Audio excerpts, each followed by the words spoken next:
On the night of April 1st, 2nd, 2026, something happened that hadn't happened in half a century. People set out for deep space again. For 50 years, humanity never got higher than 400 kilometers above Earth, and the moon is 400,000, 1,000 times farther. And right now, while I'm telling you this, 4 astronauts are flying toward the moon on a new rocket, in a new spacecraft that nobody has ever put to the test. In fact, this flight is the test, so keep your fingers crossed. The Apollo missions have almost become a legend. Young people today sometimes listen in disbelief to stories about someone walking on the lunar surface. Too long ago, too much like a movie. And now the story has continued, and with it came back something spaceflight had lost along the way: the feeling of risk. We got used to routine work in low Earth orbit and forgot how deadly that environment really is. So if we're going back there, it's worth answering the big question: why do we, the people of Earth, need the moon? A new continent. Actually, that question is strange. The moon is a fully fledged planet, a spare planet for us Earthlings, and we're moving into it like a new continent. Once, Columbus sailed for India, made it to America, and opened up a continent that turned out to be incredibly useful, believe me. Today, our new continent is the moon, and the voyage there takes less time than Columbus's trip to America. 3 days, and you're there. You might be surprised. How can it be a planet if it's a moon? Let's put it this way: it's a moon planet. The moon is roughly 4 times smaller than Earth, but if it were orbiting the sun on its own, we wouldn't hesitate to call it a planet. Compare. Mercury is the smallest proper planet. Ceres is a dwarf planet, and the moon is just a bit smaller than Mercury and much bigger than Ceres. I've been saying for years that we should give these bodies their own category, and more astronomers agree. There are about a dozen of them in the solar system, the big moons of giant planets, plus our own moon. Planets in their own right, but at the same time, moons of larger bodies. The moon is also unique because it's the only celestial body whose geography we can see with the naked eye. Every other planet is just a dot to us. People were reading the pattern on the moon long before telescopes. In European culture, where the moon is feminine, it became a woman's face. In Eastern culture, the same blot was a rabbit. Not long ago, I asked my granddaughters what they see when they look at the moon. What do you mean, what? A rabbit? The first map of the moon with a scientific approach was drawn by Leonardo da Vinci. At least, his sketches are the ones that survived, in his notebooks. And the most accurate pre-telescopic map appeared just before the telescope itself. It was made by the English naturalist William Gilbert. Galileo pointed a telescope at the sky in 1609. Gilbert had no telescope at all. One time, I took a good photograph of the moon and blurred it exactly as much as the human eye sees it, at a resolution of about 1.5 arc minutes. Gilbert captured every detail that's still visible at that level of blur. The naked eye simply cannot see more. By the way, the moon isn't gray, it's full of color. The contrast is just too low for our eyes to pick up. At night, color vision basically shuts down. In the dark, all cats are gray, and that's literal physiology. The center of your retina is packed with cones, which are sensitive to color, while the periphery is full of rods, which don't see color at all, but are incredibly sensitive to faint light. And the moon is actually a dim light source. It only looks bright because the sky around it is even darker. In terms of reflectivity, the lunar surface is similar to fresh asphalt, which we'd call almost black during the day. Cones can't work with that kind of light, so rods take over, and we see a gray disk. But if you photograph the moon with a decent zoom lens and boost the color saturation in editing, you'll find that the lunar seas have a bluish tint because they're made of basalt, while the highlands lean toward greenish yellow. To a geologist, this isn't just a pretty picture. It's data about the composition of specific areas. But you can't just enlarge that picture indefinitely. Grab a telescope and swap in a shorter focal length eyepiece. The image gets bigger, but less sharp. Do it again, and it turns into a blurry mess. That's not the telescope's fault. It's Earth's atmosphere. Warm and cold layers of air mix unevenly and bend light in different ways. So you're basically looking at the moon through a warped window. No telescope on Earth can show you details smaller than about a kilometer across. Under ideal conditions, high in the mountains, you might get down to half a kilometer, never smaller. And that's exactly where the urge to get closer was born. From a cannon to the moon. The first project with a real engineering spirit was proposed by Jules Verne. Powerful cannons already existed, so he put his heroes inside a projectile and shot them toward the moon. This is impossible. The acceleration inside the barrel would flatten a person into a pancake. People laughed at the idea, but someone remembered it and tried to turn it into actual calculations. That someone was Konstantin Eduardovich Tsiolkovsky. Right now you might be thinking, he's an overhyped figure. We always claim everything for our own. That does happen, but this is a different case. A schoolteacher, almost completely deaf since his youth, supporting a large family on a teacher's salary, living in a provincial town. Nothing in that biography suggested he would become the herald of astronautics. Open his works on rocket technology. I was stunned by how precisely he foresaw how we would need to fly into space. Rockets did exist back then, but they couldn't reach space. A single-stage rocket doesn't carry enough fuel to break away from Earth. Tsiolkovsky proposed a rocket train, what we now call a multi-stage rocket. The bottom stage pushes the whole stack upward. When its fuel runs out, it's jettisoned, and the next stage ignites. Each one gives the others a boost, ultimately putting the final, fastest stage beyond Earth's gravity. Then, two people took up the work. Here, Sergei Pavlovich Korolev, in Germany during the war, and later in the United States, Wernher von Braun. Both dreamed of sending humans first to the moon, and then to Mars. Korolev didn't manage it, though he was literally one step away from the solution. His health failed him. Look into his life, and you'll understand exactly where he left that health. Von Braun had better luck. He started with military rockets, though, to be fair, all rockets were military in the beginning, and ended his career with the rocket that carried people to the moon. But then again, dreams always run ahead of technology. The first satellite reached orbit on October 4th, 1957, and 3 years earlier, the magazine Knowledge is Power ran an experiment I've never heard anyone else mention.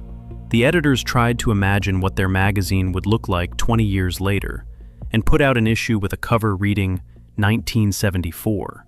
The main theme of that imagined future was lunar flights, and they got it right. A miss that was called a victory.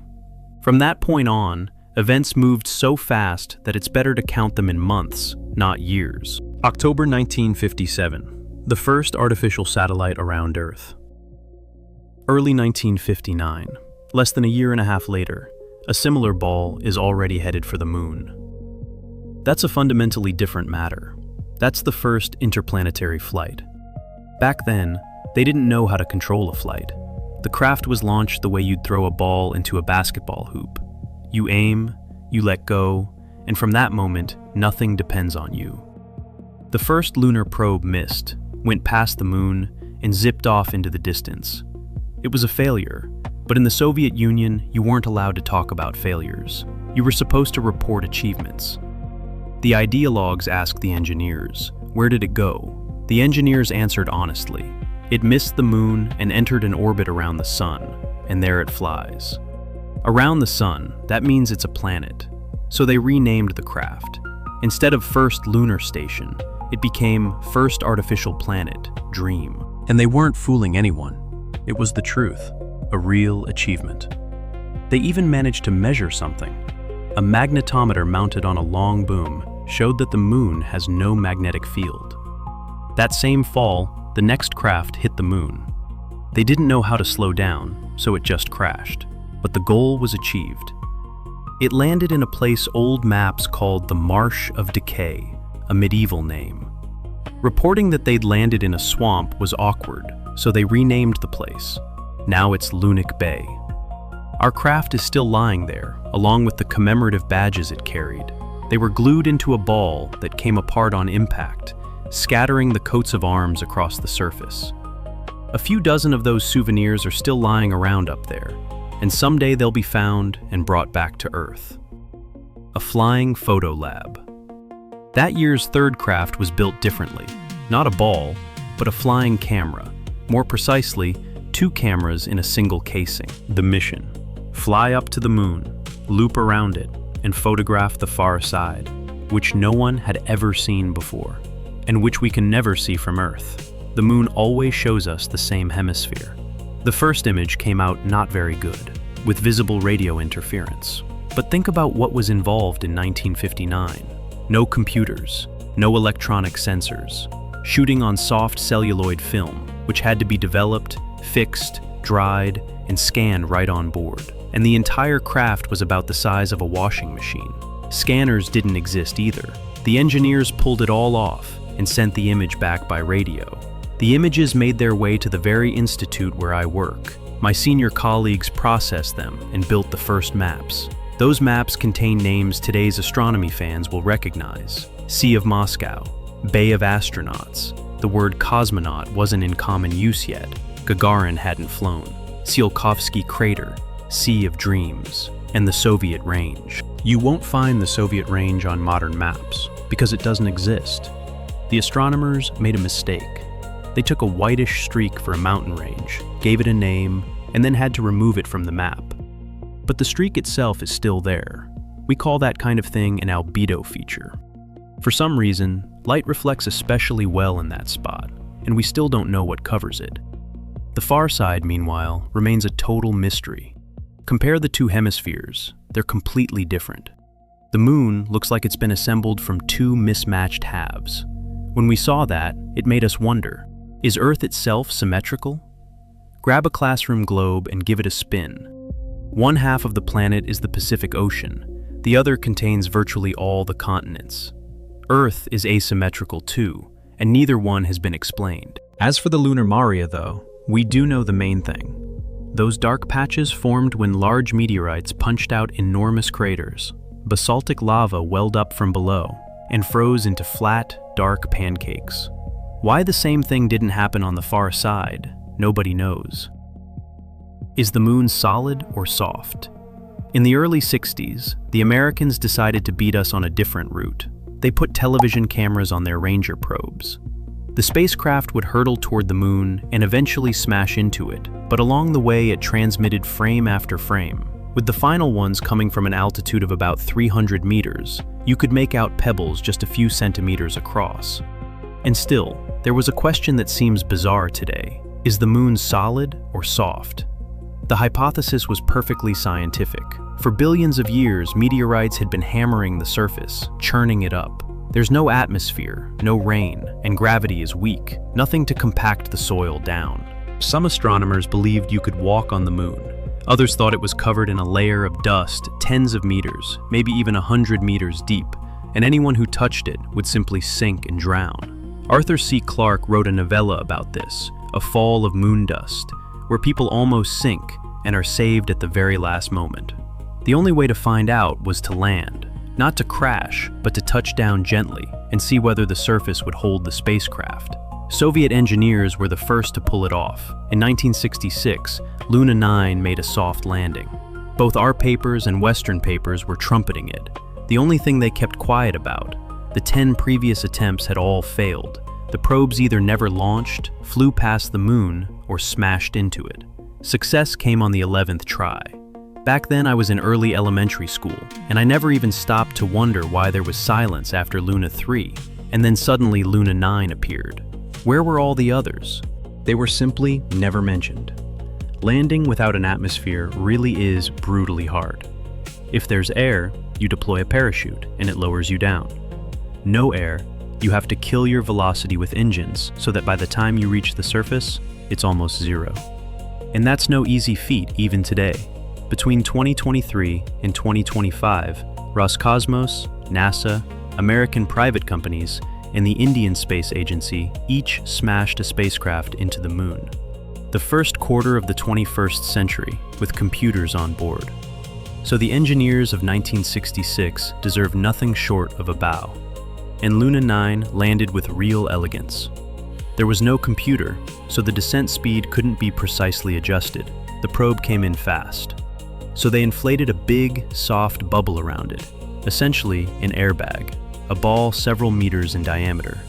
It hit the surface, bounced, settled, then split open into two halves, and out rolled the lander itself, which started transmitting photographs. The approach worked so well that more than half a century later, it was pulled out of the archives again. It's roughly how they planned to land on Europa, Jupiter's moon with an icy shell. There was also Luna 10, the first spacecraft to enter orbit around the moon. By watching how the probe moved, you could tell where gravity pulled harder and where weaker, and that's how we discovered the moon isn't uniform. We call the areas with higher mass concentrations mascons, and for landings, they're dangerous spots. Over a mascon, a craft quietly settles downward and can slam into the terrain. One uncrewed probe crashed exactly that way. While we were at it, we also learned about the dust. The American surveyors soon started landing on rocket engines, no airbags involved, and once down, they could fire their engines again, hop up, and move somewhere else. From how deep the landing pad sank, it became clear. Dust is there, but the layer is thin, anywhere from 10 centimeters to 2 or 3 decimeters. Over a blanket like that, both machines and people move around just fine. The lunicod that was actually a car. The Soviet program never got people to the moon, but we partly redeemed ourselves by building truly brilliant robotic rovers. They were driven from Earth by former tank crews, and that's no joke. The lunicod turns the way a tank does. It has no steerable wheels. The left and right sides simply spin at different speeds. Once I stood next to a real lunicod, not a mock-up, but one of the actual built units that stayed in the factory lab. The machine is large, no smaller than modern Mars rovers. And here's the question: why such a massive vehicle if the scientific instrument for studying the soil was quite small? The answer only came after the documents were declassified. It really was a car, meant for our cosmonauts to ride around the moon. Batteries and electronics filled the inside, while the cosmonaut was supposed to travel standing on a footboard on the outside, like on a tram.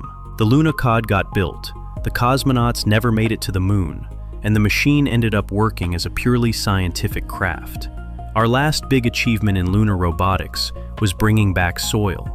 The Americans carried back hundreds of kilograms, and that's incredibly valuable material. They're still studying it because new instruments and methods keep appearing. We did it differently. The craft would land, fold out a boom with a drill, and bore down to about 2 meters. Nobody else has ever drilled that deep on the moon to this day. The sample went into a small sphere at the top, and the upper section of the craft blasted off back home like a tiny rocket. A few days later, a capsule about the size of a volleyball settled down on Earth, carrying 100 to 150 grams of soil. Not a lot, but enough for analysis, and, crucially, from different sites. We swapped samples with the Americans, and you can still see genuine lunar regolith in museums and planetariums. The race. Everyone understood it. A human was about to be sent to the moon, and the only question was who would get there first. The Americans did it first. But don't forget that after the war, von Braun's entire engineering team moved over to them almost in full, von Braun himself included. On top of that, there was the full power of the American economy. The war never touched their soil, while we were busy rebuilding a country in ruins. That's how the Saturn V came to be. The 5 standing for the 5 powerful engines on its first stage. Korolev tried to build a rocket in the same class, and he did, the N-1. He didn't live to test it himself. His deputies launched it 4 times, and every single launch ended in an explosion mid-flight. In scale, it was comparable to the Saturn V, but technologically it lagged behind. The Americans burned liquid hydrogen and liquid oxygen on their second stage, the most energy-dense fuel you could ever put in a rocket, while Korolev used kerosene on all of his stages. Because of this, our rocket, even if they'd perfected it, could have carried 2 men to the moon. The American one carried 3. But the American one flew, while our project got shut down. The country had other problems. Soviet engineers didn't build a rocket in that class, the Energia, until the mid-80s, 20 years later than needed. And what a beauty it was. Hydrogen-powered, capable of launching satellites and taking people to the moon. They tested it twice, flawlessly both times. Once it lifted the Buran spaceplane into orbit, which then flew back to Earth and landed fully automatically, without a crew. And then the Soviet economy tore itself apart. This project was part of the reason. Neither Energia nor Buran was ever used for actual space exploration. Here's another detail people rarely think about. The crew sits right on top of the rocket. If there's a fire down below, you need a way to save them. So both in American and Soviet hardware, there's always a small escape rocket mounted right above the spacecraft. It fires up and in just a few seconds yanks the crew capsule away sideways, no matter what's happening down below. On the Saturn V, they tested it, but never had to use it. The rocket never failed. In our space program, this system saved cosmonauts' lives twice. Fire in a matter of seconds. The worst tragedy in the Apollo program happened right here on Earth. The crew assigned to the first test of the spacecraft, Grissom, White, and Chaffee, were unmatched in experience. During a ground test inside the capsule, a fire broke out. In seconds, everything was burned to nothing. So how does a fire happen that fast? It's all about the capsule's atmosphere. They filled it with pure oxygen. The air around you and me is about 80% nitrogen, which doesn't burn, and 20% oxygen, which makes everything else burn. That's why our atmosphere is relatively safe. Fires do happen, but they don't turn into an instant inferno. You cannot put out a fire in pure oxygen. Why did they do it that way? The capsule was thin-skinned, literally a thin aluminum shell, and you couldn't keep a full atmosphere of pressure inside. It would rip it apart. They came up with an elegant idea. Ditch the nitrogen, which was just filler anyway, and leave only oxygen at reduced pressure. That elegance cost 3 lives. The Americans spent a year redesigning the capsule. They didn't abandon the oxygen atmosphere, but they added a fire suppression system, non-sparking contacts.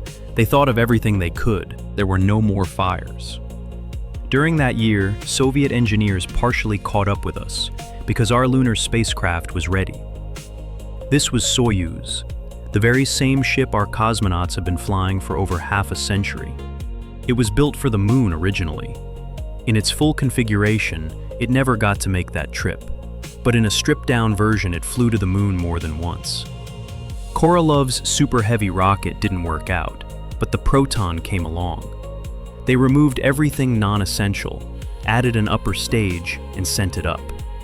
The spacecraft looped around the moon and returned, the very first flight to the moon with a successful return, and with a crew on board, no less. Except the crew wasn't human. 2 steppe tortoises and various other living things, to test the effects of space on the body. The tortoises came back just fine.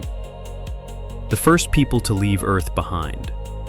Late 1968, the first crewed flight of the Saturn V, and they went straight for the moon. An incredible gamble. The full rocket stack had never actually flown before. They put 3 men on top of it and launched them anyway. Lovell, Anders, and Borman became the first human beings to break free of Earth's gravity, reach the moon, orbit it a few times, and come back. The whole flight took a week, December 21st through 27th, right over Christmas. Looking back, I honestly don't understand how anyone could greenlight something like that. They hold the same place in history as Gagarin and Titov, except those 2 barely left the planet, while these 3 flew away for real and had every chance of not returning. And here's a funny little detail. Put an illustration from Jules Verne's novel next to a photograph of the Apollo spacecraft. The projectile and the capsule are almost indistinguishable in shape and roughly the same size. In Verne's story, the projectile carried 3 travelers, and every Apollo mission to the moon flew with exactly 3 men aboard. You have to picture the Saturn V in numbers. 3,000 tons of explosive material, liquid oxygen, liquid hydrogen, kerosene, filling a 100-meter pipe. Just a few meters away from this bomb, engines are blazing, spitting fire hundreds of meters long, and it doesn't blow up, it flies. When people talk about space heroes, they usually mean the astronauts. And sure, they're heroes, but if you think about it, they were basically told, climb on top, we'll light the fuse from below and see what happens. The real heroes, in my opinion, are the engineers who built this flying monster so that it didn't explode. Cramped quarters. At the moon, the main ship stays in orbit. It can't land, and 2 of the 3 crew members move into the lunar module, which is essentially 2 rockets in one, a lower stage with legs for landing and an upper stage for liftoff. The module is stripped down to the last gram for its one job, and there's almost no room for people inside. It didn't even have seats. The 2 men stood, actually stood. Each had his own window and his own set of controls. In the photos, you can see Armstrong strapped to the wall with elastic bands so he wouldn't get tossed around during the flight. Just stand there and work. And what about resting? You're supposed to spend several days on the moon, which means you have to sleep. The first crew was told to just sit down, one on the floor, the other on the housing of the ascent engine, and try to get some sleep like that, still in their suits. Turned out, it was impossible. The next crew got hammocks, stretched out over the floor. You could lie flat in them and take your helmet off. Otherwise, you simply wouldn't have the strength for the work ahead. I suspect that idea came from the people who designed submarines.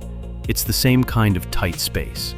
Sailors sleep in hammocks. They can be stowed away, and they also smooth out the rocking motion. Soviet engineers built their own lunar module too, a one-man craft, because their plan was to send 2 cosmonauts.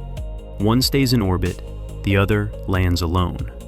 They tested it twice in automatic mode in low Earth orbit, and it performed beautifully. It would have made it to the moon. They just didn't have the rocket. Why any of this mattered? There's a famous photograph of the Apollo 11 crew. Armstrong and Aldrin, the 2 who walked on the surface, are sitting on the left and right. And between them stands Michael Collins, the man who never got to set foot on the moon. He was the one flying the command module in orbit. That picture was taken after the flight, and Collins, well, he doesn't exactly look thrilled. Let's be blunt, nobody back then had any doubt that it wasn't about the moon. 2 empires were competing to prove which one was technologically stronger. The moon was just a goal that was incredibly hard to reach. People once went to the South Pole the same way. Nobody needed that snow. But they wanted to plant a flag on top of the planet, and they paid for it with their lives. I clearly remember July 16, 1969, when Apollo 11 launched. Back home, the news was modest. We had missed our chance, and the Americans were broadcasting the flight live to the entire world, except to us in China. What we learned. Conditions on the moon are brutal. During the day, the surface heats up to 120 degrees above zero, and the day is long. 2 of our weeks of daylight and 2 weeks of night. 1 revolution of the moon around the Earth equals 1 lunar solar day. At night, the surface cools down to minus 170 degrees, and near the poles, even below minus 200. That's why every landing was made in the lunar morning. The sun is already lighting the site, but hasn't yet heated it enough to scorch the soles of your spacesuit boots. If I had to name the most useful instruments, I'd say the seismographs. On Earth, we have tens of thousands of them.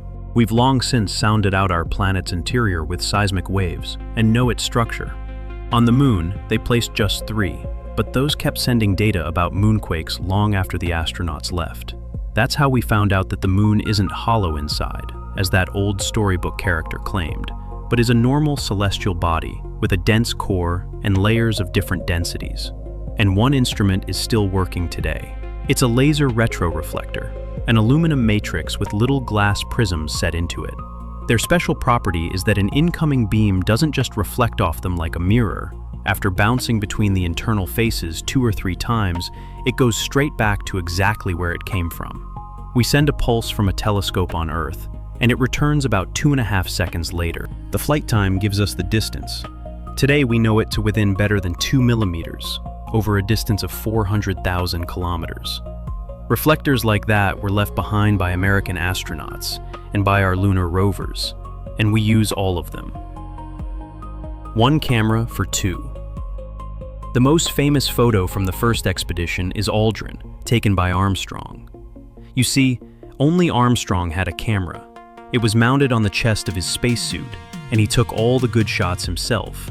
That's why every successful frame shows Aldrin, and Armstrong is nowhere in them. But he does appear in the reflection. The helmet is coated with a mirror finish. The sun on the moon is blinding, and there's no atmosphere, kind of like mirrored beach sunglasses. And in that mirror, you can see the whole landscape. Armstrong's figure, the spacecraft, and, if you look closely, a tiny blue dot against the black sky. That's Earth. I checked. The only photograph of Armstrong himself standing on the moon was taken by accident. It was time to leave, and everything unneeded was being thrown out, including the camera. Armstrong took it off his spacesuit, and Aldrin asked to borrow it for a moment and shot him from behind. Could have been more dignified, but there simply are no other pictures.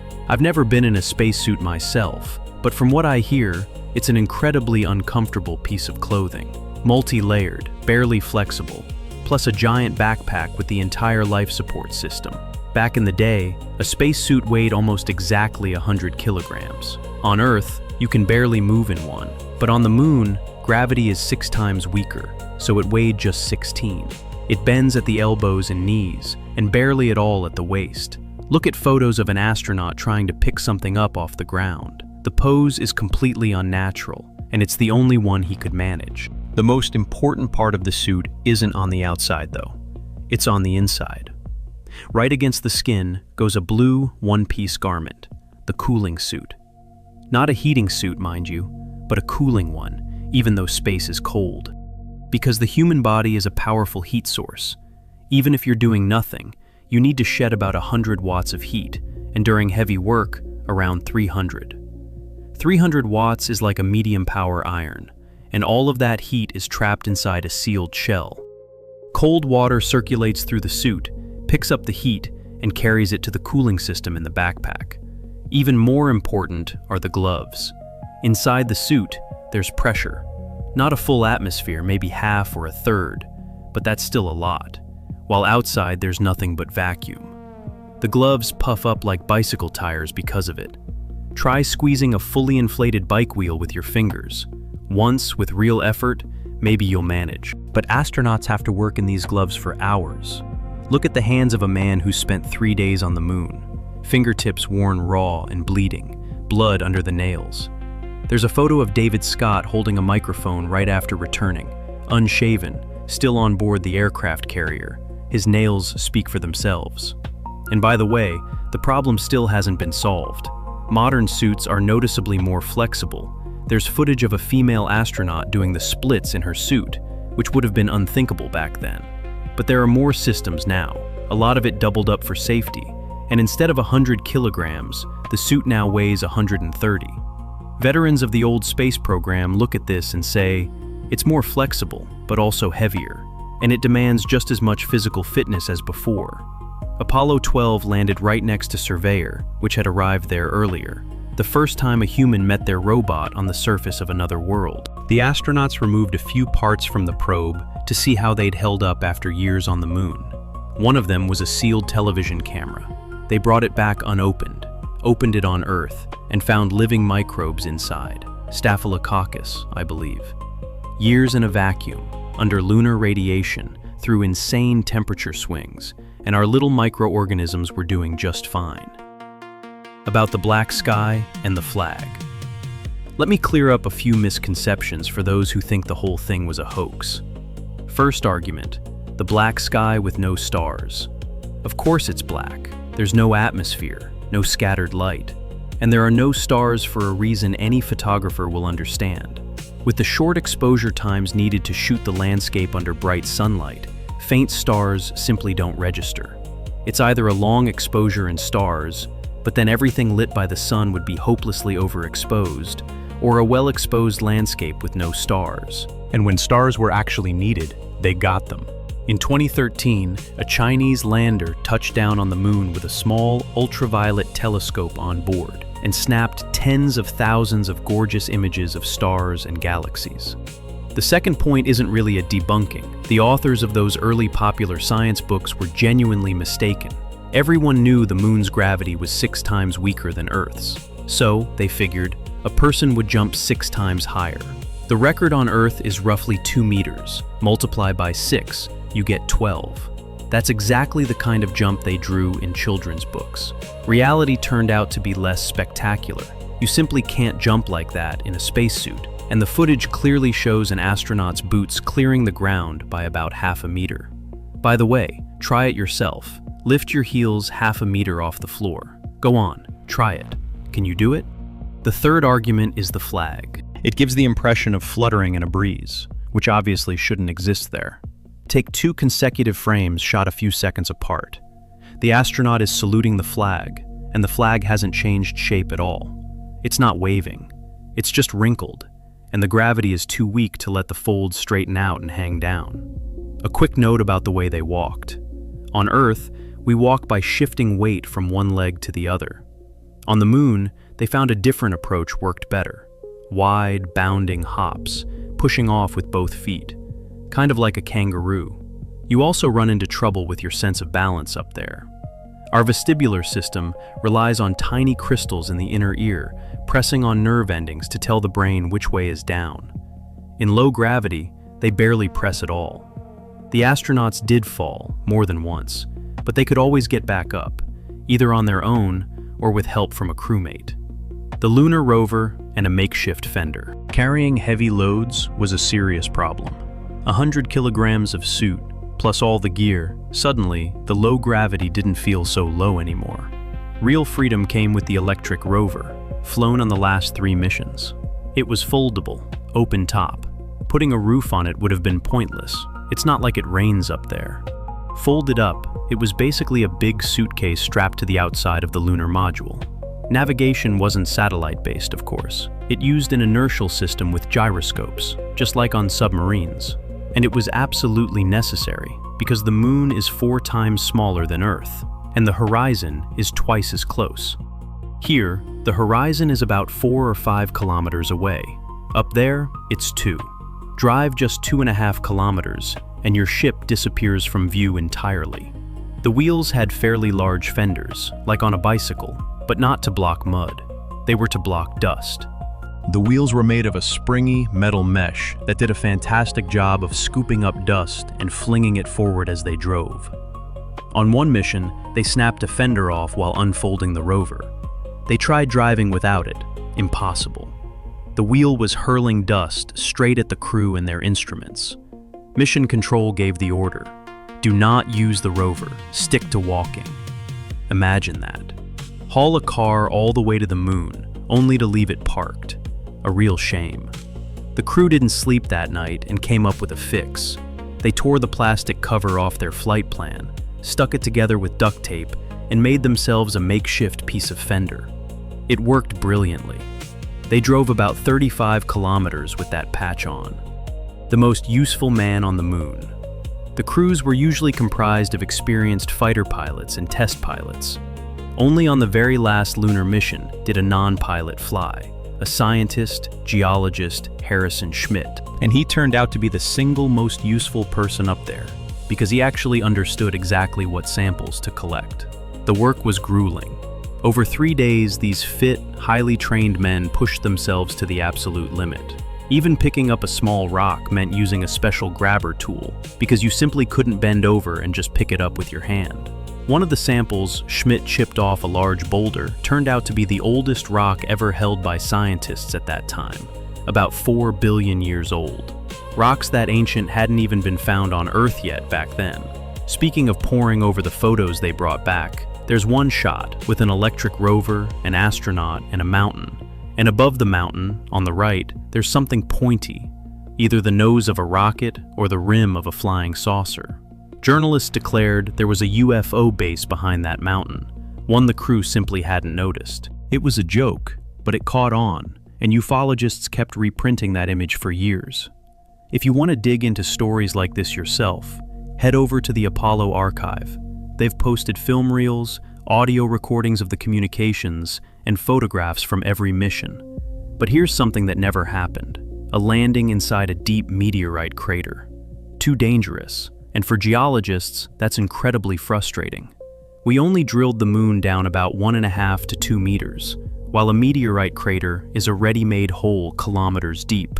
At Aristarchus, all 3. Even more interesting are the central peaks of craters. When a meteorite blasts out a crater, part of the material flows back and splashes upward, sort of like a drop falling into a glass of water. First it makes a dent, then a little column shoots up from the center. Those peaks, it turns out, are sometimes squeezed up from depths of more than 10 kilometers. For a geologist, that's priceless material, and so far, no one has gotten their hands on it. Return and quarantine. The upper stage of the lunar module separated from the lower one, climbed a few hundred kilometers, rendezvoused with Apollo, and the crew moved over to the main spacecraft. After docking, the module itself was deliberately crashed into the moon. The impact caused a small moonquake. The seismometers recorded it, and we learned a little more about the moon's interior. Not everything came back. Anything extra was left on the moon, including the astronauts' own biological waste. There's a photo of a white bag being tossed out onto the surface. At first, biologists were outraged. We'd infected the moon with our microorganisms. Today, more than half a century later, they see it differently. That bag is a priceless artifact. It should be brought back and studied. How did the microbes adapt? What happened to them after 50 years in those conditions? Then came atmospheric re-entry, parachutes, the Pacific Ocean. And here's a detail that surprises a lot of people. The astronauts climbed into the capsule wearing white spacesuits, but came out of the helicopter in black ones.